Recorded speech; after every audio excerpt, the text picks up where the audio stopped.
Hey guys, Matt Richard here. Lesson number 2. So we covered yesterday this formula up here with the W's and the half signs. Now if you don't know what this is, maybe you missed it, check it out. It's on my blog. It's also, the link is also in the YouTube video if you're watching this on YouTube for lesson 1. So you can go back and reference that one. This is the thing we memorized in lesson 1. So I've already got some stuff written down here, and I want to show you guys where we're going with this. You know, again, this stuff may seem very, very basic, and it is, but this is the foundational stuff that I find, this is like the key stuff. You know, as I mentioned before, I grew up a rock guy. I learned most of the stuff I knew by ear. I learned the names for it later, and understanding the stuff sort of behind, it's kind of like the recipe behind the music that we make. It allows you to do this stuff on command rather than just when you're just playing by ear and you get lucky and you're like, wow, that was really cool. Well, this will show you why it's cool, and you'll be able to be cool all the time, so to speak. So let's get into it. Okay, so you see I've got my formula here. So I'm going to go ahead and fill in. Remember how we did C, D, E, F, G, A, B, C. Okay, we got C major. We know that C major from what we learned before. And we followed our whole, half, whole, half. That gives us C, D, E, F, G, A, B, C, or C major, right? We learned that. Now, what are these? You see I wrote some Roman numerals down. 1, 2, 3, 4, 5, 6, 7, right? We got that? You know Roman numerals. I did write little numbers here. Roman numerals is the proper way to write this when you're speaking in the strictest sense of music theory. But you know, as long as you know 1, 2, 3, 4, 5, 6, 7, that's the important part. So here's what I'm going to do. Okay, 1, I'm going to write major. 2 is minor. 3 is minor. 4 is major. 5 is dominant. Okay, 6 is minor. 7 is minor. 7 flat 5. Don't let that one scare you. I'll demonstrate what that is in a second. Let me fix my D's a little light there. Okay, so this, I promise you wouldn't have to learn too much memorization stuff, because I know that stuff's not very fun. We memorized this in lesson 1. I stressed how important this was. This is lesson 2. You need to know that 1 is major, 2 is minor, 3 is minor, 4 is major, 5 is dominant, 6 is minor, 7 is minor, 7 flat 5. Memorize that. Commit it to memory. Now this is speaking in the sense of major. So let's just stick with that for now. Don't worry about other tonalities or anything else, modes. Just forget all that. Well, I just want you for now to memorize this, so that on command, if I said what's 3, you would say minor. If I said what's 5, you'd say dominant. If I said what's 7, you'd say minor 7 flat 5. You want to get it to where it's just instant. You want to see this. You want to have it memorized. You don't have to think about it. Trust me, it will pay dividends very shortly. So if you didn't memorize this yet, memorize this WW half, WWW half. You know, whole half, whole half. Memorize that formula for major scales, and then we're going to memorize that these numbers correspond. Now, what are these? Well, there are a couple of things, but for today's lesson, we're talking about chords. So, okay, well, what does this mean, Matt? 1 is major. Well, watch this.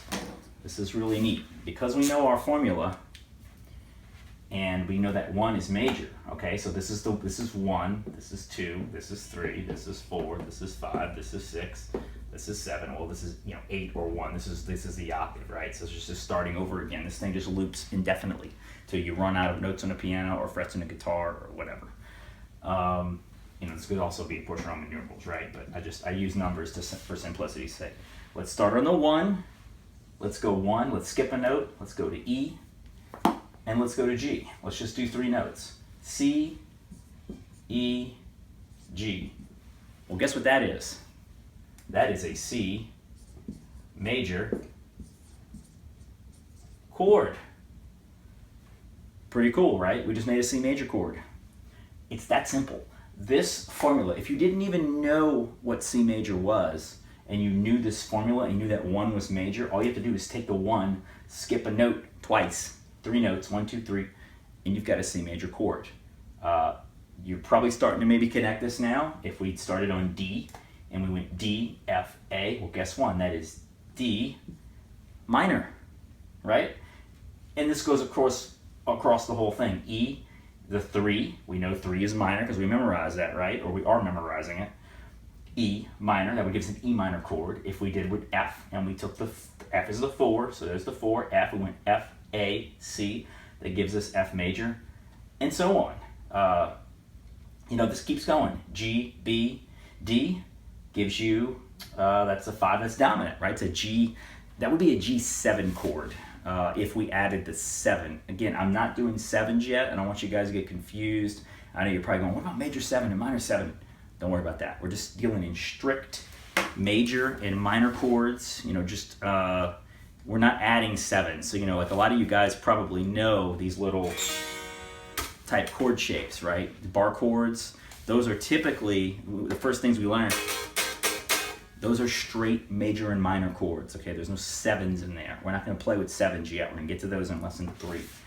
So for now, again, very important, you know your WW formula, and you know 1 is major, 2 is minor, 3 is minor, 4 is major, 5 is dominant, 6 is minor, 7 is minor, 7 flat 5.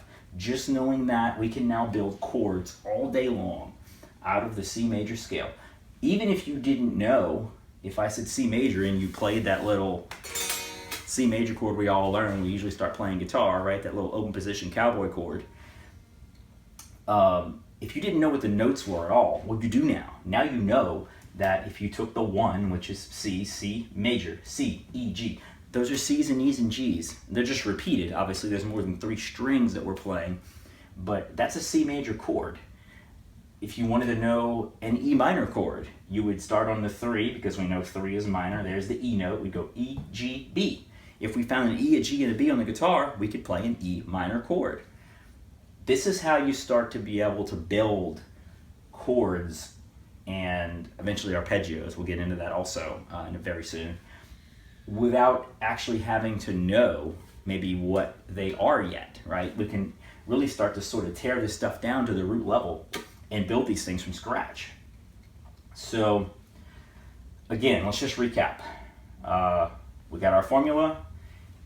We know, once we know 1 is major, 2 is minor, etc., we now skip a note every time, okay, for these purposes. C, E, G. We do 3 notes. We skip 1 each time, and it gives us, if we start on the 1, it's major. If we started on the 4, it would be major, be F major. If we started on the 7, let's go way down here to B, that would be B minor. D minor 7 flat 5, actually, okay? Again, since we're not doing the 7s, you would just normally just play B minor right here, but we're gonna play with that one later, because that one's a little tricky and we don't want to get confused. So for our purposes, just major, minor, minor, major, dominant, minor, minor, 7 flat 5, and you'll be good. The 6, A, what's 6? 6 is minor. We skip 3 notes, A, C, E, we got an A minor chord. Very, very simple, but this stuff can be confusing, and that's why I want to make these videos. We're breaking this stuff down. These are small bite-sized chunks. I don't want to let these get too long in the wind. Just focus on this for now. Memorize what number corresponds to what chord type, okay? 1 is a major chord, 2 is a minor chord, 3 is a minor chord, 4 is a major chord, all the way down. You should have this formula memorized already, and just remember that every other note is how we're going to start to form chords in this early stage, all right? Guys, if the video alone, there's maybe some stuff you're missing, go to the blog. I have everything sort of laid out visually, and the video is also in the blog. So the links in the video there for the blog, so use them together.